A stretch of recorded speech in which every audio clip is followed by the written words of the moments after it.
सास को हुआ अपनी भूल का एहसास। राधा जी एक आम मध्यम वर्गीय परिवार की मुखिया थी। वह अपने बेटे शुभम और बहू मनीषा के साथ रहती थी। एक बेटी सीमा थी जो कि शादी के बाद अमेरिका में बस गई थी। राधा जी के पति की मृत्यु बहुत पहले ही हो चुकी थी। शुभम और मनीषा की शादी को 5 साल हो गए थे, लेकिन अब तक उनकी कोई संतान नहीं थी। राधा जी की बहू मनीषा भी जॉब करती थी, जो कि राधा जी को बिल्कुल भी नहीं सुहाता था। वे जल्द से जल्द दादी बनना चाहती थी, लेकिन मनीषा और शुभम यह अच्छी तरह से जानते थे कि अभी मनीषा का जॉब करना कितना ज़रूरी है। राधा जी अपने बेटे शुभम को इस बारे में बात करती तो शुभम किसी न किसी बहाने से बात को बना देता। मुझसे कुछ नहीं हो पाता है, वरना मैं तो तुम्हारी भरोसे कभी ना रहती, खुद ही सब कर लेती। सॉरी माँ जी, वह देर रात तक काम चल रहा था, इसलिए सुबह सुबह ही सो पाई, इसलिए समय का पता नहीं चला। आप चलिए, मैं अभी जल्दी से आती हूँ। हाँ हाँ ठीक है, मेरा कुछ नहीं, पर शुभम को देख लो, उसे कुछ चाहिए हो तो कब से उठाए बेचारा। भगवान मुझे जल्दी से ठीक कर दे ताकि मैं अपने बेटे का ध्यान रख सकूं, राधा ने नाटकीय अंदाज में कहा। राधा जी ने अपनी बहू मनीषा को उठाते हुए कहा। मनीषा ने घड़ी देखी तो वाकई 10 बज गए थे। आज उसकी आंख कैसे नहीं खुली। वह जल्दी जल्दी अपने काम निपटा कर हॉल में आई तो शुभम अपने लैपटॉप के साथ ऑफिस के काम कर रहा था।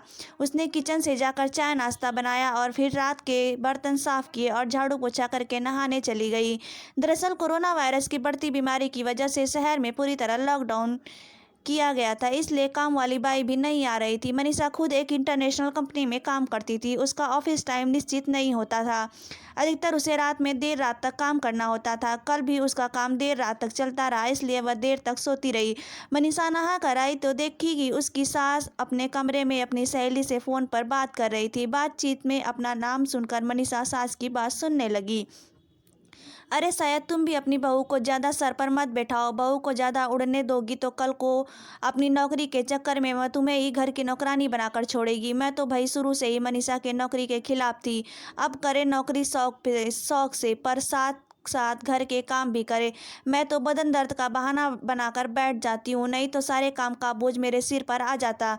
मैं कोई मुफ्त की नौकरानी थोड़ी ही हूँ। मैं तो कहती हूँ कि तुम भी यही किया करो। सास की बात सुनकर मनीषा की आंखों में आंसू आ गए। वह जिस सास को बीमार समझकर उसकी दिन रात सेवा करती है, उन्हें एक गिलास तक उठाने नहीं देती। सास सारा दिन घर का काम और रात को ऑफिस का काम करके थकान से चूर होकर भी उफ तक नहीं करती। उनका यह फल मिला। उसे माना वे मेरी नौकरी के खिलाफ है। अगर यदि घर की किस्त नहीं होती तो वह भी कभी नौकरी नहीं करती। शुभम का बोझ कम करने के लिए ही तो वह नौकरी कर रही थी। खैर, अभी के मुश्किल समय में वह सास से किसी भी बात पर बहस नहीं करना चाहती थी जिससे घर का माहौल खराब हो, इसलिए वह उसकी बात को नज़रअंदाज करके वहां से चली गई। लेकिन उसकी नज़रों में राधा की इज्जत जरूर कम हो गई थी। दूसरे दिन सुबह सुबह राधा जी की बेटी सीमा का अमेरिका से फ़ोन आया। सीमा की सास उनके पास अमेरिका आई थी।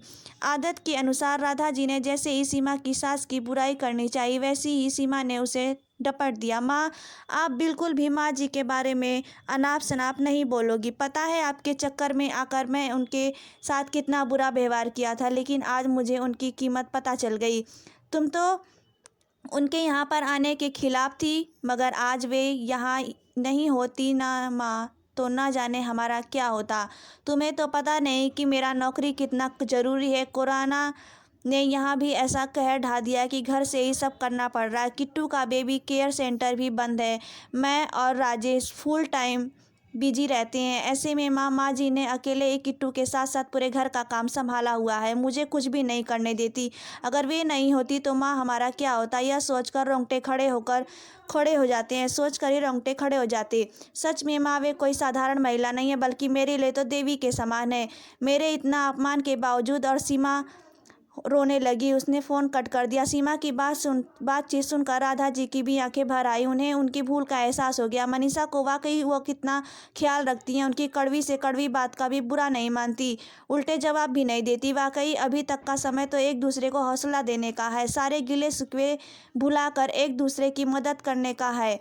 तो फिर मैं स्वार्थ में अंधी हो गई थी। इतना कैसे गिर गई थी कि ऐसे मुश्किल समय में भी अपने परिवार की सहायता नहीं कर सकती। उन्होंने उसी समय मनीषा को बुलाकर उसके सिर पर प्यार से हाथ फेरते हुए कहा, मनीषा, आज से घर के कामों की आधी जिम्मेदारी मेरी रहेगी। मैंने आज तक तुम्हें जो सो कहा उसके लिए सॉरी। चलो अब तुम जाकर आराम करो, खाना मैं बना लूँगी। इधर सास का बदला हुआ रूप देखकर मनीषा की आंखों में खुशी के आंसू आ गए और अपनी सास के प्रति उसके मन में फिर से पहले वाला सम्मान वापस आ गया। शायद हमारे जीवन में मुश्किल समय आता ही इसलिए है कि हमें एक दूसरे की अहमियत का पता चले। अपनी गलतियों का एहसास होने और आगे बढ़कर माफ़ी मांगने में वाकई इंसान छोटा नहीं होता बल्कि बहुत बड़ा हो जाता है, राधा जी की तरह। दोस्तों, आपको आज की यह स्टोरी जो कि सास बहू की कहानी है कैसी लगी हमें कमेंट करके ज़रूर बताइएगा। और आपका दिल से धन्यवाद। वीडियो को लाइक करें, कमेंट करें और ऐसी ऐसी अच्छी अच्छी कहानियाँ सुनने के लिए हमारे चैनल को सब्सक्राइब करना बिल्कुल भी ना भूलें। दिल से धन्यवाद।